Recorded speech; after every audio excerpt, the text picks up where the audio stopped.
If you'd like to purchase Magic Online cards with event tickets while logged in on Magic Online, look at MTGO Academy's selection by trading our official bot, Academy Sellbot. You can find it in the Magic Online trading area or add it to your buddy list. Hi folks, we're here playing Goblin General in mono red goblins, and we're going to play first here. We're in the two-man queues, and this looks like a very nice hand. We're going to go ahead and keep it. We got a solid curve here. Now I think we're going to have to let the Mog War Marshal end up getting sacrificed on turn 3, but we'll see what happens. We're going to lead with our 1-drop in the form of Mog Conscripts, and we're going to pass the turn. Don't know what the opponent's playing. Looks like a blue deck, and this may be Delver, maybe Is It Fiend. Being on the play here looks really solid. Now, this is a very interesting decision here. I think resolving Mog War Marshal might be better. However, if we play Mog Conscripts, we not only leave up Lightning Bolt, but we also have a guaranteed 4 damage on turn 3. Whereas we may decide to sack Mog War Marshal on turn 3. I'm really not sure. If he's got a turn 2 Kiln Fiend, the Mog Conscripts is a little better. I think maybe I will play the Conscripts. This gets more bodies down, but it's also going to tie up our mana a little bit. I'm not 100% on this, but I'm going to go with the Conscripts. And I played a Mountain there in case he wanted to try and daze my Conscripts. Yeah, okay, he's just going to pass here. So this makes things a little worse for us. We could bolt him here, but that is not very good against Spell Stutter Sprite, and it's also just not necessary. We are not tapping out every single turn here. Here's a Bushwhacker. Now we have a number of plays we can make. The Mog War Marshal is actually a pretty strong play for us. So I think I may actually bait with the Goblin General here. We're still going to get in for 4 damage. And next turn we may even be able to go War Marshal, Bushwhacker if we draw a land. I don't see us needing a Bolt. He could have end of turn Spell Stutter Sprite into Ninja, but I'm going to bait out with the General because I think the War Marshal and the Bushwhacker are going to be more important. So now we're going to see a Deprive or a Counterspell. It is a Counterspell. So we're just going to bash for 4. He's still definitely behind here. And we are by no means out of action. And he may be tempted to, he's just going to pass. So he's going to counter our next play, but in order to keep attacking, we have to play some creatures out. So I think we'll go ahead and go with the War Marshal. If he counters it, we can respond by hitting him with Death Spark. And that puts him down to 9. So here's another, it's a Prohibit this time. So I think he's just mono blue control. And we're going to Death Spark him in response. So now the Death Spark is pretty much stacked up in our graveyard, and he's going to 9. I don't expect him to have any life gain, and he's missed a couple of land drops, which is really solid for us. So we can opt to pay for the Death Spark here. I don't think we need to. So this is really interesting. If we pay for the Death Spark, we can actually wait on the Bushwhacker. I'm pretty sure he's going to have more counter spells. But it also buys him a turn. I think I'm going to pay for the Death Spark. And hopefully we draw a land or a 1-drop. I'm going to pay for it.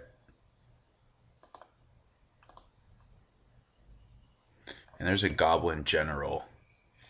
So this is really interesting. I mean, if the Bushwhacker resolves, we get him down to 1.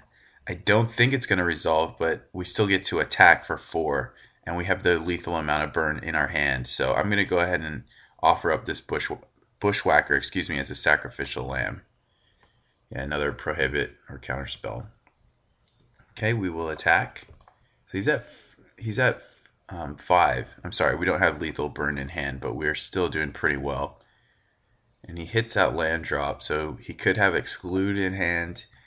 He can't cast a Spire Golem. And I'm really hoping to draw a cheaper creature or a land here. He is so far behind, I don't see him actually getting out of this. Okay, he's going to cast a Fathom Seer. And now we have the opportunity to attack him. Because, oh, this is going to resolve. Yeah, this is awesome because we can Mog War Marshal and bolt this creature. We can Mog War Marshal and attack and then just try and bolt him. Yeah, I think that's going to be our play. We're going to just try and bolt him to the face.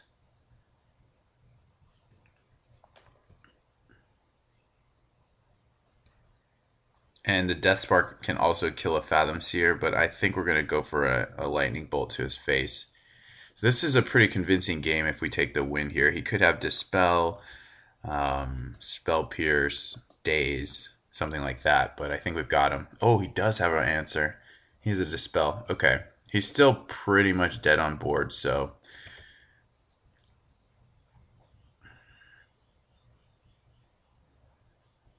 we can even hold this Death Spark. We can pay the Echo cost, leave the Death Spark.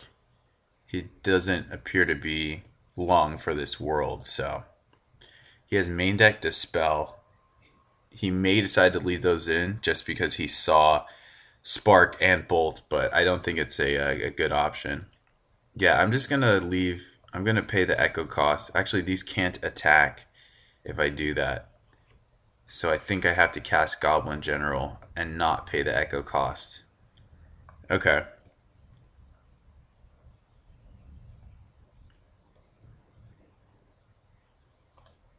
And I'm not going to cast Death Spark because we have a 3-drop in hand. Okay, so we've drawn all 3 copies of Goblin General. And I mean, what can he do? He almost has to let it resolve. I don't know what he could have that'll keep him alive. He can quicksand a guy, block this guy. Yeah, I guess actually he's still alive. Maybe we don't even attack at that point. Well, okay, he's going to counter this and then leave up quicksand. It may be worth it just to get him to 2 and then also to cost him a land. But we can also wait. Okay, he's got every breed of counterspell in the book. So we put him to 2. This guy stays alive. We have to cast another creature. Or we can hold, which I'm not in love with. We do get this extra point of damage. Yeah, I think we just attack. We lose a guy, but he loses a land, which I think is pretty important. It keeps him from doing anything. And we still have the conscripts. And we have two damage otherwise on the board. And we get an extra point in. So I think it's a decent enough trade. Trading our guy for his land as well as... okay, oh, that's a pretty good one. Well, he's holding in decently well, but he's nowhere close to winning the game. He's just keeping himself from losing. And there's a Foundry Street Denizen, which allows us to leave up Death Spark. So I think we're going to go for this play. And he almost has to let it resolve. If he counters it, I just Death Spark him. Okay. So he has to block Mog Conscripts, and then he's dead to Death Spark at any point in time. Yeah, so he goes to 1. And we just pass. If he plays an island and makes, okay, we win. So let's go to sideboarding. And excuse me, I'm gonna cough. All right. Okay, let's look at our sideboard here. We're definitely happy to be up a game. And we'll look at our cards and see some things that might not be that interesting. Deathspark in general I don't think is so great. And I'm expecting him to be playing Delver, Spire Golems. So Sparksmith I'm not sure about, but I think it would be pretty good. Really like to have Pyroblast in the deck. All of the kind of creature removal might be overkill because he's primarily based in permission. Fathom Seer does stop a lot of our 1-drops, and then also Goblin General might be expensive here, especially on the draw, so that's something to think about. Our game plan could very well be to keep him from having any kind of board presence. So we could cut the generals and leave in the Sparksmiths if we want. Deathspark's also a pretty good one because he's going to be countering a lot of our creatures just constantly. So, but it might be too slow. I think I like this. It's a lot of creature removal. Might not be necessary. The Deathspark, yeah, I think the Deathspark is nice, but maybe a little too low impact. For instance, in that game, it only dealt 1 damage to him, and it cost us 2 mana. So, not a huge upside there. I think this is okay. We do want to lower our curve against a deck with all counter spells, so we're ending up cutting 3 generals and a Deathspark, and we're bringing in 3 Pyroblasts. Does that make sense? Oh yeah, we have a slot open. That's why. So maybe we're gonna bring in another Deathspark, or we could bring in a Sparksmith or a General.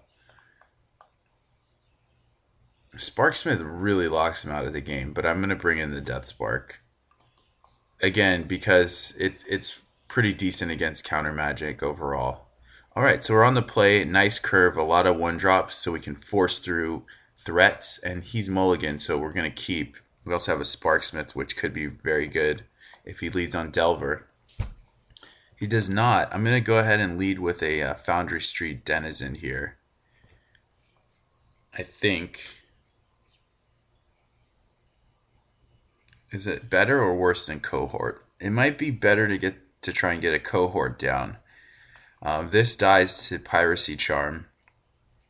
And this is always going to attack for 2, even if we don't resolve follow-up threats. It gives us more options. We can try and sneak in a... I think it's very close, actually, but I'm going to go with the Cohort. It does require us to play out creatures. Oh, he's going to Hydroblast it anyway. Okay, so that's something we could have also thought a little more about. Yeah, we're going to lose a lot of guys to start. Okay, so we're going to try and bait out with a Mog Raider, and then we will play a Foundry Street Denizen.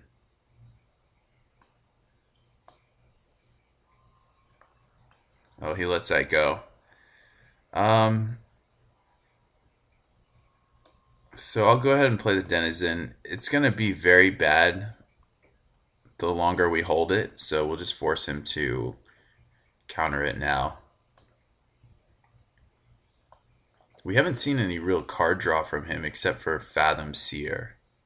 Oh, and that resolves too. So we got to be careful because he may have some kind of serrated arrows or something like that. I'm not exactly sure why he would let both of those live. There's no flash creature. There's no kind of holy light or anything. So we can actually bait out with a Goblin Sledder and then try and get him with a Bushwhacker. And he may just cast an Exclude here. I'm really confused because he's let everything resolve so far. I'm not sure what he could have to bounce our guys. And I'm actually kind of paranoid that he does have some kind of mass removal, but maybe he doesn't. I'm going to go, I mean, I'm going to go ahead and go for the cohort. I don't know if this is correct. Yeah, he does have an exclude, it looks like. There's a counterspell. Okay, well, we get in for 3. And he's at 3 cards. We have Goblin Bushwhacker. He has no creatures. We have 3 creatures on the board. So we're looking alright. But I think he's going to have like a Serrated Arrows here. A Spire Golem. Okay, so we can make a Sparksmith, which will probably get destroyed. There's another Denizen, so I'm going to try and bait out with that. And then we could go Bushwhacker, but I think he'll counter it. We could also just try for the Sparksmith, but I don't think he would wait until turn 4.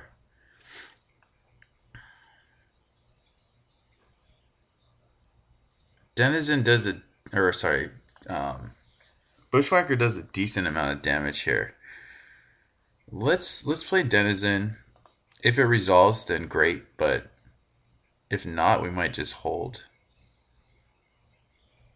Yeah, so we could go for Bushwhacker here. 2, 4, 6, 9, 11, and he's going to block this one. So we'll get in for 2, 4, 6, 8, and then we'll sack this as 9. But I'm pretty sure he's got some counter magic. So I'm not sure if I want to attempt. I think we're just going to throw it out there. Things probably get worse for us the longer we wait. And it could be the case that we draw a Pyroblast so we can force through the Sparksmith. So if he's got a counterspell, I don't think there's any way that he doesn't use it here. He could also be sitting on Repeal. So no, this is actually 2, 5, 7, plus 4 is 11, plus 2 is 13. He's really tanking here. I'm going to just check my connection, make sure that we're online. And it looks like the connection might be messed up. Oh, no it's not. And look at this. This is going to actually resolve. So he may be just sitting on blanks because this is a huge amount of damage coming in. So we're going to go ahead and send it home. I think he's got a Repeal in hand, but we got to force him to have it. I'm not sure how we're going to respond. So he's going to block the 3 power guy. I'm going to go ahead and sack the 3 power guy to get in for an extra damage, which will be 3, 5, 9, 11. I'm going to sack it to the Bushwhacker, so if he has Repeal, it actually just rebuys our Bushwhacker. I'm not going to try and kill the Spire Golem. I'm going to try and circumvent it.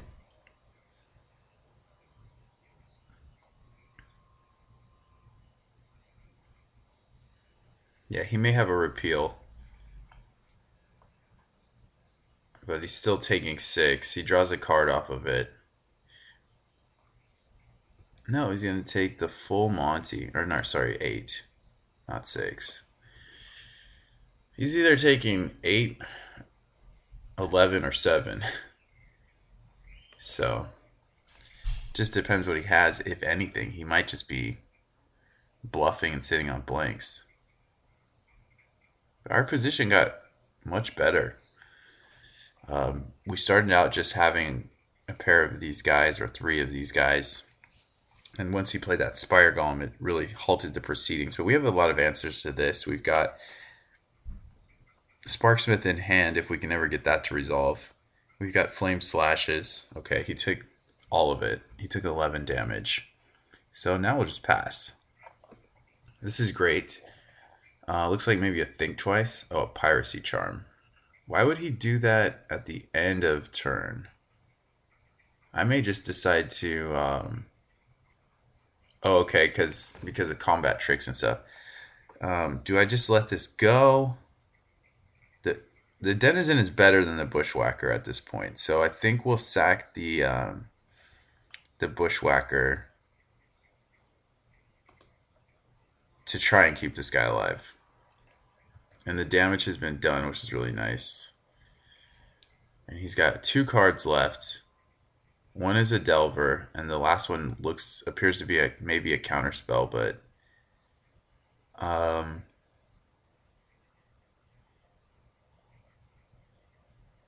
man, do I just force the counter spell out? He let me Bushwhacker him for like 1,000,000 damage, which is really strange. And that Delver, he must have just drawn. So I'm going to attempt the Sparksmith here.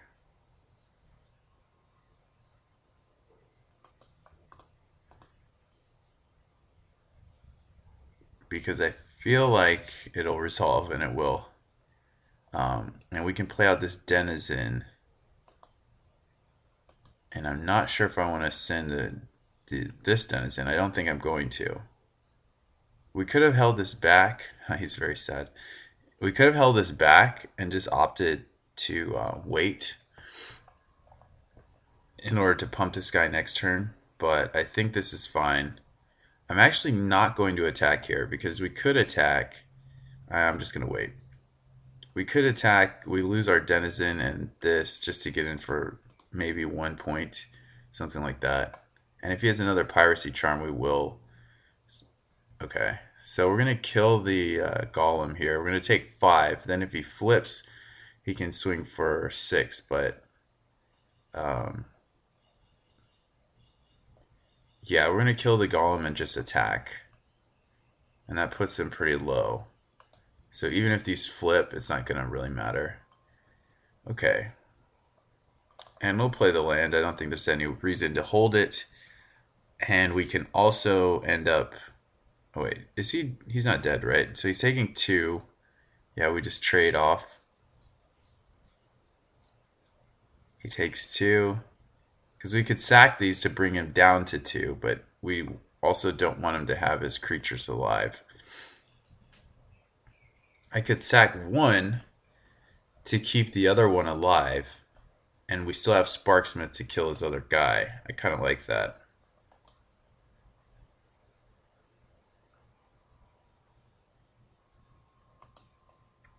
And we still have the ability to Mog Raider through a bunch of stuff. Meaning, okay, as you can see, he's at 4, so we can, if we want to, at some point Hail Mary and sack all of our guys through, right?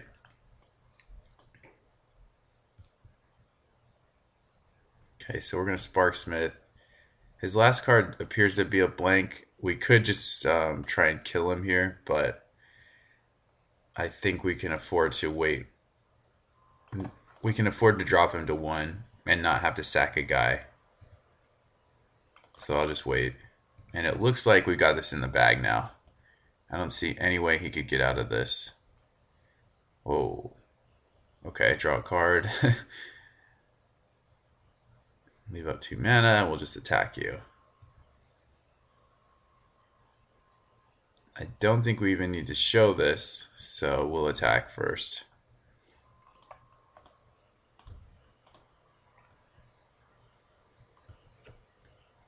Alright, so it looks like we got a booster of Journey into Nyx here for our troubles, and we went 2-0 against a mono blue control deck. So I hope you guys enjoyed that match. Goblin General didn't really do anything there. It was more just overloading the opponent with threats and powering through that dangerous counter magic. So thank you for watching, and we'll talk to you later.